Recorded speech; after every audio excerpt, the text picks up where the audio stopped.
ரோகிணி சீக்கிரமே மாட்டணும் அப்படின்னு யாரெல்லாம் நினைக்கிறீங்களோ அவங்களாம் நம்ம வீடியோக்கு லைக் பண்ணிக்கோங்க. இன்றைக்கி எபிசோடில் பார்த்தீங்கன்னா முத்து மீனா அண்ணாமலைகிட்ட பேசிக்கிட்டு இருக்காங்க. எதை பற்றி பேசிக்கிட்டு இருக்காங்க அப்படின்னா, கிறிஷை தத்தெடுக்கணும் பிளான் போட்டிருந்தாங்க இல்லையா, அந்த பிளானை பற்றி தான் அண்ணாமலைகிட்ட சொல்லிக்கிட்டு இருக்காங்க. அண்ணாமலைக்கிட்டே சொல்கிறாங்க, இல்லைப்பா இந்த மாதிரி நாங்கள் தத்தெடுக்கலாம் அப்படின்னு சொல்லிட்டு போய் அவங்க பாட்டிகிட்ட கேட்டோம். அவங்க வந்து ஆரம்பத்தில் யோசித்தாலும் இப்போதைக்கு அவங்களோட உடம்பு சுச்சுவேஷனையும் பார்க்குறாங்க. ஏன்னா அவங்களுக்கும் உடம்பு இப்போ வந்து மோசமாக இருக்குது. நாங்கள் போனப்பயே அவங்க படுத்த படுக்கையாக தான் இருந்தாங்க, கட்டிலில் தான் படுத்திருந்தாங்க. அவங்க கிறிஷை பக்கத்து வீட்டில் யாரோ தெரிஞ்சவங்க ஒருத்தவங்களுக்கு அந்த குழந்தைய அனுப்பி அவனை நீங்கள் ஒரு வாரம் பார்த்துக்கோங்க அப்படின்னு சொல்லியிருக்காங்க. எனக்கே பார்க்குறதுக்கு ரொம்ப பாவமாக இருக்குது, என்ன பண்ணுறதுனே தெரிலப்பா.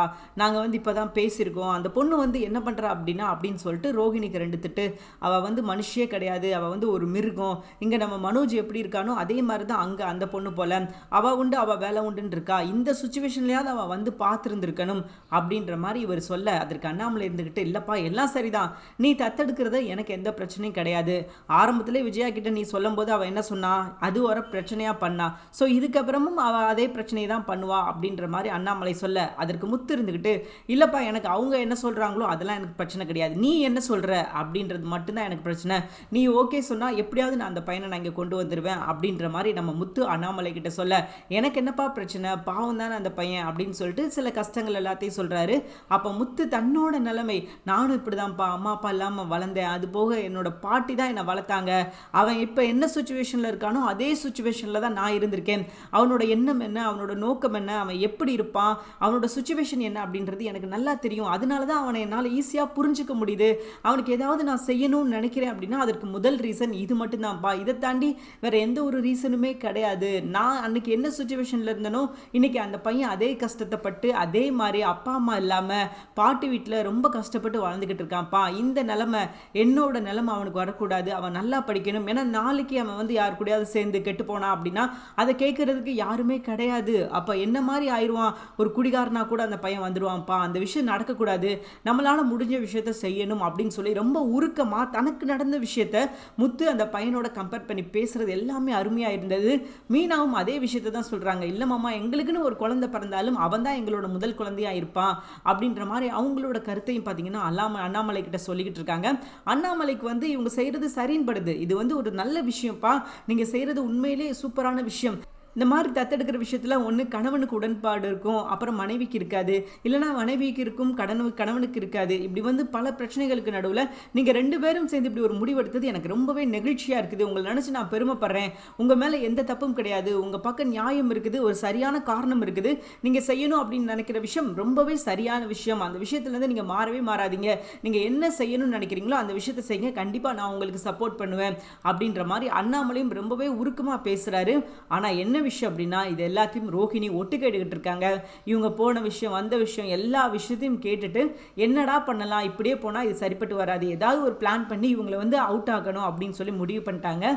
சரி என்ன பண்ணலாம் அப்படின்னு சொல்லி யோசிக்கும் போது பார்த்தீங்கன்னா நம்மளால் எதுவும் முடியாது. ஆனால் இந்த விஷயத்தை விஜயா கிட்ட போய் சொன்னோம் அப்படின்னா கண்டிப்பாக அவங்க பிரச்சனை பண்ணுவாங்க அப்படின்னு சொல்லிட்டு நேராக விஜயாவோட ரூமுக்கு போய், அத்தை அவங்க என்ன பேசிக்கிட்டு இருக்காங்க தெரியுமா, அங்கே என்ன நடந்துக்கிட்டு இருக்கு தெரியுமா அப்படின்ற மாதிரி கேட்குறாங்க. அதற்கு விஜயா இருந்துக்கிட்டு, என்னப்பா பெருசாக நடந்துட்டு போது, அந்த கிறிஷ் பையனுக்கு கடலை கொண்டு போனாங்க இல்லையா, அந்த கதையை பற்றி தான் பேசிக்கிட்டு இருப்பாங்க. வேற என்னத்தை இவங்க பேசுகிற போகிறாங்க, இவங்க என்ன ஜனாதிபதியா அதிபரா வேற ஏதாவது பேசுறதுக்கு அப்படின்ற மாதிரி விஜயா சொல்ல, இல்லைத்தான் நம்ம இங்கே ஒரு பையன் வந்தான்ல அந்த பையனை தத்தெடுக்கணும் அப்படின்றத பற்றி தான் பேசிக்கிட்டு இருக்காங்க அப்படின்ற மாதிரி சொல்ல, விஜயா ஒரு செகண்ட் யோசிச்சுட்டு, ஓஹோ அப்படியா விஷயம் அப்படின்ற மாதிரி கேட்கும்போது அப்போ ரோஹிணி இன்னும் கொஞ்சம் எக்ஸ்ட்ராவாக பிட்டு போடுறாங்க. நம்மளை பார்த்து என்ன நினைப்பாங்க, வெளியே இருந்து என்ன நினைப்பாங்க, 3 மருமக இருக்காங்க, 3 கப்பிள்ஸ் இருக்காங்க, இப்படி 3 இருந்தும் பார்த்தீங்கன்னா வெளியிருந்து ஒரு குழந்தைய தத்தெடுத்திருக்காங்க அப்படின்னு சொல்லி நம்ம குடும்பத்தை கேவலமாக பார்ப்பாங்க. அது நமக்கு அவமானம், நமக்கு வந்து பெருமை கிடையாது, நம்ம அசிங்கப்படுத்துறணும்னு நினைக்கிறாங்க, இவங்க அசிங்கப்படணும் அப்படின்னு தான் அவங்க அப்படி பண்ணுறாங்க அப்படின்னு சொல்லி எக்கச்சக்க பிட்ட போடுறாங்க. ஆனால் விஜயா பார்த்தீங்கன்னா அன்னார வரைக்கும் யோசிச்சுக்கிட்டு தான் இருக்காங்க, என்ன சொல்லலாம் என்ன செய்யலாம் அப்படின்னு சொல்லிட்டு அவங்க மண்டைக்குள்ளே ஓடிக்கிட்டே தான் இருக்குது. அப்போ விஜயா ஒரு விஷயத்த சொல்கிறாங்க, ஏமா தத்தெடுத்தா எடுத்துகிட்டு போட்டுமே, நமக்கு என்ன வந்தது, ஏதோ ஒன்று பண்ணிட்டு தொலைஞ்சிட்டு போகிறாங்க அப்படின்ற மாதிரி சொல்ல, ரோஹிணி இருந்துக்கிட்டு என்னத்தை சொல்கிறீங்க, நீங்களே இப்படி சொன்னால் எப்படி பண்ணுறது, என்ன பண்ணுறது அப்படின்ற மாதிரி ரோஹிணி ஒரு அளவுக்கு கேள்வி கேட்க, இல்லைம்மா தத்து எடுக்கட்டும், நல்ல விஷயந்தான், அவங்க தத்து எடுக்கட்டும், அது அவங்களுக்கு நல்ல விஷயமோ இல்லையோ கிடையாது, எனக்கு நல்ல விஷயம் அப்படின்ற மாதிரி சொல்ல, ரோஹிணி இருந்துக்கிட்டு என்னத்தை சொல்கிறீங்க, உங்களுக்கு என்ன நல்ல விஷயம் அப்படின்ற மாதிரி கேட்குறாங்க. ஆமாம், இப்போ அவங்க தத்தெடுப்பாங்களா அந்த குழந்தைய, நான் என்ன பண்ணுவேன் அப்படின்னா அதையே ஒரு சாக்கா வச்சு அவங்க 2 பேர்த்தையும் இந்த வீட்டை விட்டு அடித்து துரத்திடுவேன். அதுக்கப்புறம் என்ன பிரச்சனை, 3 பேரும் காலி பண்ணிடுவாங்க. எனக்கு இது நடந்தால் ரொம்ப சந்தோஷம்தான். அவங்க அந்த குழந்தைய தத்தெடுக்கணும், தத்தெடுத்துட்டு உடனே இங்கே வரணும் அப்படின்ற மாதிரி விஜயா ஒரு பிளான் தனியாக அவங்க பார்த்தீங்கன்னா அவங்க ஒரு பிளான் போட்டிருக்காங்க. இந்த பிளானை கண்டிப்பாக ரோஹிணி வந்து எதிர்பார்த்துருக்கே மாட்டாங்க. ஏன்னா அவங்கள பொறுத்த வரைக்கும் நம்ம சொல்கிற விஷயத்த கேட்பாங்க, ஆன்ட்டி நம்ம சொன்னால் எதுனாலும் கேட்பாங்க, நமக்காக என்ன வேணாலும் பண்ணுவாங்க அப்படின்னு நினச்சிக்கிட்டு இருந்தாங்க.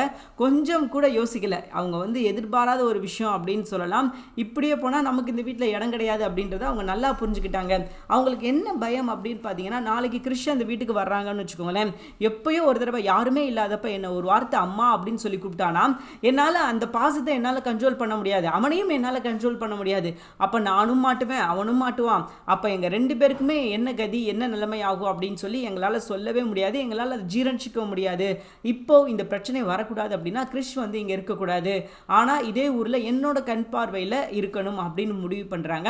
அப்போ அதுக்கு என்ன பண்ணலாம் அப்படின்னு சொல்லி யோசிக்கும் போது தான் சரி, இதுக்கப்புறம் நம்ம தாமதிக்கிற ஒவ்வொரு நிமிஷமும் ரொம்பவே டேஞ்சரான ஒரு நிமிஷம், அதனால நம்ம உடனே ஏதாவது ஒரு விஷயம் பண்ணியாகணும் அப்படின்னு சொல்லி நம்ம ரோஹிணி களத்துக்கு இறங்குறாங்க. என்ன பண்ணுறாங்க அப்படின்னா ஒரு ஸ்கூலை போய் பார்க்குறாங்க. வித்யா கூட தான் போகிறாங்க. ஒரு ஸ்கூலில் போய் பார்த்து அப்போ அந்த வாட்ச்மேன் வந்து கேட்குறாரு, என்னம்மா என்ன வேணும் உங்களுக்கு அப்படின்ற மாதிரி கேட்க, அப்போ என்ன சொல்கிறாங்க அப்படின்னா, இல்லை சார் இந்த மாதிரி என்னோட பையனை இங்கே சேர்க்கறதுக்காக வந்திருக்கிறேன் அப்படின்ற மாதிரி சொல்ல, சரிம்மா அந்த நோட்டில் போய் என்ட்ரி போட்டு நீங்கள் பாட்டுக்கு போகலாம் அப்படின்ற மாதிரி சொல்லிட்டு போயிடுறாரு அந்த வாட்ச்மேன். அப்போ இவங்க 2 பேரும் பேசிக்கிறாங்க. ஏண்டி கிறிஷை வந்து அவங்க தத்தெடுக்கிறதுல உனக்கு என்ன பிரச்சனை, தத்தெடுக்கட்டுமே, கிறிஷ் உன் பக்கத்துலேயே தானே இருப்பான் அப்படின்ற மாதிரி கேட்கும்போது, ஏண்டி லூஸ் மாதிரி பேசுகிற, கிறிஷ் எப்பயாவது ஒரு தடவை என்ன அம்மா அப்படின்னு சொல்லி கூப்பிட்டுட்டான்னு வச்சுக்கோயேன், கண்டிப்பாக நான் மாட்டிக்கிடுவேன், நின்னால அவன் மாட்டிக்கிடுவான். ஸோ எங்கள் 2 பேருக்கும் இதுக்கப்புறம் யாருமே இருக்க மாட்டாங்க. இதுக்கு முன்னாடி என்ன சுச்சுவேஷன் இருந்துச்சோ அதை விட நாங்கள் ஒரு கேவலமான சுச்சுவேஷனுக்கு போயிடுவோம், இது சரிப்பட்டு வராது அப்படின்ற மாதிரி சொல்ல, அப்போ வித்யா வந்து இன்னொரு ஐடியா கொடுக்குறாங்க. சரி அது சரிப்பட்டு வராதுன்னு சொல்கிற, இந்த விஷயத்தை நீ யோசிச்சு பாரு அப்படின்ற மாதிரி சொல்லிட்டு என்ன சொல்கிறாங்க அப்படின்னா, ஏன் அந்த பையனை நீயே தத்தெடுக்கக்கூடாது, நீயே தத்தெடுத்துட்டு அவங்களுக்கு முன்னாடி போய் எனக்கு அந்த குழந்தை வேணும், எனக்கு பிடிச்சிருக்குது, நான் தத்தெடுக்க போகிறேன் அப்படின்னு சொல்லி நீயே அந்த பையனை தத்தெடுத்துட்டுனா கிறிஷ் எப்பயுமே உன் கூட தானே இருப்பான், அப்புறம் என்ன உனக்கு பிரச்சனை அப்படின்ற மாதிரி ஒரு நியாயமான கொஸ்டின் மாதிரி தான் கேட்குறாங்க. ஆனால் அதில் என்ன பாதிப்பு இருக்கும் அப்படின்றத ரோஹிணி என்ன சொல்கிறாங்க அப்படின்னா, அங்கே பாரு அவங்க தத்தெடுத்தாங்கன்னா அவங்களுக்கு அது பிரச்சனையே கிடையாது, விஜயாவும் எதுவும் சொல்ல மாட்டாங்க, முத்துக்கு மீனாவுக்கும் அதில் சம்மதம் அப்படின்றதுனால அவங்க 2 பேத்துக்குள்ள எந்த பிரச்சனையும் கிடையாது. ஆனால் நான் அந்த குழந்தையை தத்தெடுக்கிறதுக்கு கண்டிப்பாக மனோஜ் வந்து ஒத்துக்க மாட்டான். ஏன்னா மனோஜ் வந்து நான் நல்லா இருக்கிறேன், எனக்கு உடம்பு நல்லா இருக்குது, நான் எதுக்கு அந்த குழந்தையை தத்தெடுத்துக்கணும், எனக்கு குழந்தை பிறக்கும்போது பிறக்கட்டும், ஸோ எனக்கு அந்த தத்தெடுக்கணுன்ற அவசியம்லாம் கிடையாது அப்படின்னு சொல்லிட்டு அவன் ஒரு பிரச்சனை பண்ணுவான். சரி இந்த பிரச்சனை அவனோட நின்றுச்சு அப்படின்னு பார்த்தோன்னா அதான் கிடையாது. இப்போ இன்னைக்கு மீனாவை என்ன மாதிரி பார்க்குறாங்களோ அதே மாதிரி விஜயா என்னையும் பார்க்க ஆரம்பிச்சிருவாங்க, இவன் எங்கேருந்தோ வந்தவா அப்படின்னு சொல்லி என்னையும் சொல்ல ஆரம்பிச்சிருவாங்க. ஏன்னா அவங்களுக்கு வந்து நான் தான் இஷ்டமான மருமகள் அப்படின்றது உனக்கு நல்லாவே தெரியும், தெரிஞ்சும் நான் அவங்களுக்கு பிடிக்காத ஒரு விஷயம், ஏன்னா கிறிஷை தத்தெடுக்கிறது அவங்களுக்கு சுத்தமாக பிடிக்காது, அதை ஒரு காரணமாக வச்சு தான் முத்து மீனா வீட்டை விட்டு வெளியே துரத்தணும்னு நினைக்கிறாங்க. நான் அதே விஷயத்த பண்ணோம் அப்படின்னா கூட சேர்ந்து என்னையும் துரத்திட்டாங்கன்னா என்ன பண்ணுறது அப்படின்ற மாதிரி ஒரு நியாயமான கேள்வி கேட்குறாங்க. அப்போ வித்யா இருந்துக்கிட்டு அதுவும் சரிதான் நீ சொல்கிறதும் அப்படின்னு சொல்கிறாங்க.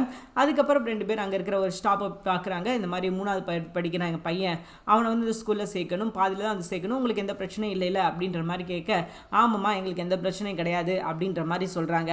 அப்போ வித்யா இருந்துக்கிட்டு என்ன கேட்குறாங்க அப்படின்னா, ஏமா அதான் 6 மாதம் போயிடுச்சுல, இன்னும் 6 மாதத்துல தானே அங்கே வந்து சேர்க்குறோம், அந்த 6 மாதத்துக்கான பீஸை மட்டும் நாங்கள் கட்டுறோம் அப்படின்ற மாதிரி சொல்ல, அதற்கு அங்கே இருந்தவங்க எங்கே பாருங்கள், சேர்க்கணும்னா வந்து சேருங்க, நீங்கள் முழு பீஸ் தான் கட்டணும், ஆல்ரெடி 6 மந்த் போயிடுச்சு, இன்னும் 6 மந்த் தான் இருக்குது, அந்த 6 மந்த்துக்கு அங்கே என்ன போர்ஷன் சொல்லி கொடுத்தாங்க, இங்கே என்ன போர்ஷன் சொல்லி கொடுத்தாங்க அப்படின்னு சொல்லி தெரியாது, நாங்கள் வந்து ஃபுல்லாக தானே சொல்லிக் கொடுப்போம், அதனால் நீங்கள் வந்து முழு பீஸை தான் கெட்டி ஆகணும் அப்படின்ற மாதிரி ரொம்ப ஸ்ட்ரிக்டாக சொல்லிடுறாங்க. சரி குர்ரி காசை அப்படின்ற மாதிரி சொல்லிட்டு வித்யா கிளம்புறாங்க. அதுக்கப்புறம் ஒரு ஃபார்ம் கொடுக்குறாங்க, இந்தாங்கம்மா இந்த ஃபார்மை கொடுத்து நீங்கள் வந்து அடுத்த ஒரு வாரம் 1 மாதத்துக்குள்ளே வந்து என்ன பண்ணுங்கள், ஃபார்மை ஃபில் பண்ணிடுங்க, ஃபில் பண்ணி கொடுத்துட்டு பீஸு கட்டிடுங்க அப்படின்ற மாதிரி அங்கே ஸ்கூலில் சொல்லிடுறாங்க. ரோஹிணி சரி மேம் நான் ஒரு 2 டேஸில் இதெல்லாம் முடிச்சு கொடுத்துட்றேன், என்னென்ன ஃபார்மாலிட்டிஸ் சொல்லுங்கள் நான் எல்லாமே பண்ணி கொடுத்துட்றேன், என்னென்ன சர்டிஃபிகேட் வேணும் அப்படின்ற மாதிரி கேட்குறாங்க. அதற்கு என்னென்ன சர்டிஃபிகேட் அப்படின்ற மாதிரி அவங்களும் சொல்கிறாங்க. ஓகே மேடம் நான் எல்லாம் ரெடி பண்ணிட்டு நான் அவங்கள வந்து பார்க்குறேன் அப்படின்ற மாதிரி சொல்லிட்டாங்க. சரி இப்போ ஒரு பிரச்சனை முடிஞ்சிருச்சு. இப்போ அவங்க அம்மாவுக்கு ஃபோன் பண்ணி இந்த விஷயத்த சொல்லணும் அப்படின்றதுக்காக அவங்க அம்மாவுக்கு ஃபோன் பண்ணுறாங்க. வித்யா இருந்துக்கிட்டு நான் போய் இப்படி என்னதான் இருக்குது, இவ்வளோ ஃபீஸ் வாங்குறாங்களா இந்த ஸ்கூலில், அப்படி என்ன இருக்குது நான் பார்த்துட்டு வரேன் அப்படின்னு சொல்லி அவங்க போய் பார்க்குறதுக்காக உள்ளே போய் ஒரு ரவுண்டு போயிருக்கிறாங்க. அவங்க என்னத்தை பார்க்க போகிறாங்க அப்படின்னு சொல்லி தெரியலை. ஸோ ரோஹிணி அவங்க அம்மாவுக்கு ஃபோன் பண்ணி நடந்த விஷயங்கள் எல்லாத்தையும் சொல்கிறாங்க.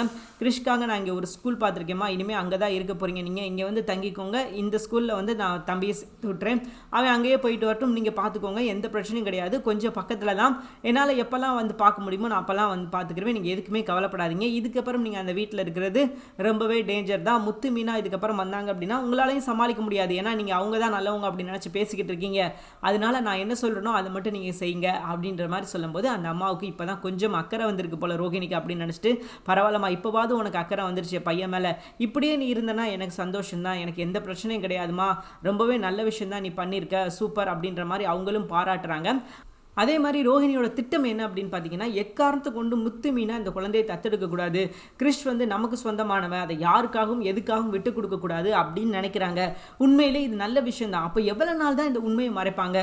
கண்டிப்பாக போய் மனோஜ் கிட்ட நடந்த விஷயத்த சொல்லணும். உண்மையை சொல்லி வந்து கிறிஷ் என்னோட பையன் தான் மனோஜ், எனக்கு முன்னாடியே கல்யாணம் ஆயிடுச்சு அப்படின்னு சொல்லி ஏதாவது ஒரு ஸ்டெப் எடுக்கணும். கிறிஷை தன் கூட வச்சுக்கிறதுக்கு ஏதாவது ஒரு பிளான் பண்ணணும். ஆனால் அந்த மாதிரி எந்த ஒரு விஷயமும் ஒரு சின்ன திரும்ப கூட கிள்ளி போடலை. இப்போ வரைக்கும் பார்த்தீங்கன்னா அவங்க உண்டு அவங்க வேலை உண்டுன்னு மட்டும்தான் இருக்கு தவிர கிறிஷ்காகவும் சரி இந்த அம்மாவுக்காகவும் சரி அவங்க புதுசாக இந்த ஸ்டெப் எடுத்து வச்ச மாதிரி தெரியல. அவங்களுக்கு வேலைக்கு ஏதாவது ஒரு சம்பளத்துக்கு ஏதாவது ஒரு பணத்துக்கு ஏதாவது எந்த ஏற்பாடும் பண்ணலை. மாதம் மாதம் நான் ஒரு அமௌண்ட் அனுப்புகிறேன், நீ அதை மட்டும் வச்சுக்கிட்டு நீ பார்த்துக்கோ அப்படின்னு மட்டும் சொல்கிறாங்க.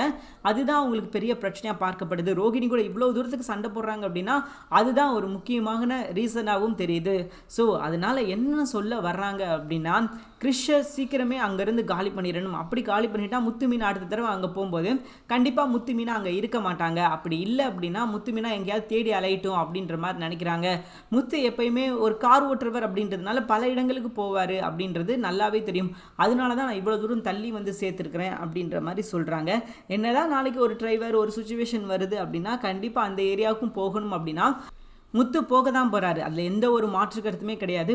முத்து போய் அவர் என்ன பண்ணணுமோ அந்த விஷயத்த பண்ணிடுவார். ஒருவேளை கிறிஷ் வந்து நம்ம முத்து கையிலையோ மீனா கையிலையோ மாட்டினார்னா போதும், அப்படியே அந்த செல்லத்தை அலக்காத்திக்கிட்டு வாங்கடா அப்படின்னு சொல்லி வீட்டுக்கு தூக்கிட்டு வந்துடுவாங்க.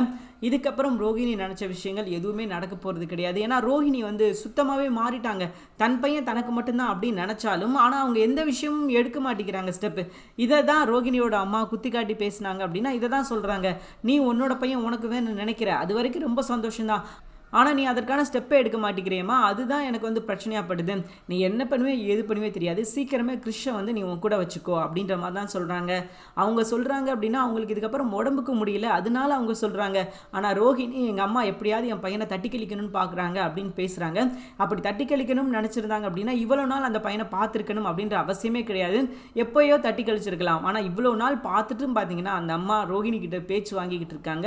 ஸோ அடுத்த எபிசோடில் பார்த்தீங்கன்னா மனோஜுக்கு ஒரு பிரச்சனை தேடி வரப்போகுது. அது என்ன பிரச்சனை அப்படின்றது அடுத்த வீடியோவில் பார்க்கலாம். தேங்க்யூ ஃபார் வாட்சிங்.